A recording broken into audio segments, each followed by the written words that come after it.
పాలైతే పొద్దున్నే ఆలస్యంగా కాచి ఉంటామో ఏమో మరి అశ్రద్ధగా కాయటం అయింది. ఒక సగం పాలేమో కాయకుండా ఫ్రిడ్జ్‌లో పెట్టుకున్నాను. ఎందుకంటే పంచదార కలిపి బ్రౌనీ పోసేస్తే కాస్తేనే ఇరుగుతాయి. కాయకుండా అయితే ప్యాకెట్ పాలు పచ్చిగా తాగేయచ్చు. లేకపోతే జ్యూసులో కలుపుకోవచ్చు.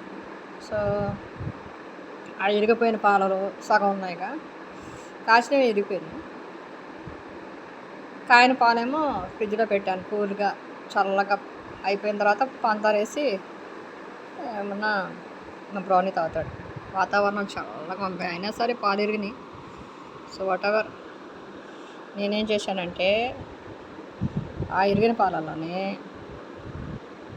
పంచదార ఒక 3 టేబుల్ స్పూన్స్ వేసుకొని కాసంత రవ్వ ఒక 2 టేబుల్ స్పూన్స్ రవ్వ, యాలుక ఒకటి, ఎక్కువ కూడా కాదు, ఒక యాలుక ఈ పాలలో తిప్పుతూ ఉన్నాను వేసి. ఇదిగోండి చక్కటి స్వీట్ తయారైంది. ఇందులో కాస్త ఫుడ్ కలర్ కూడా కలిపా, ఎక్కువ కాదు, ఇసురంత. సో యమ్మీ సూజీ స్వీట్ విరిగిపోయిన పాలతోనే సరే. ఓకే నా ఫ్రెండ్స్, దేనికి డిస్కరేజ్ అవ్వద్దు, దేనికో దానికి తగ్గు మారుగా ఉంటుంది. చక్కటి స్వీట్ చేసుకోవటానికి ఒక మంచి అవకాశం.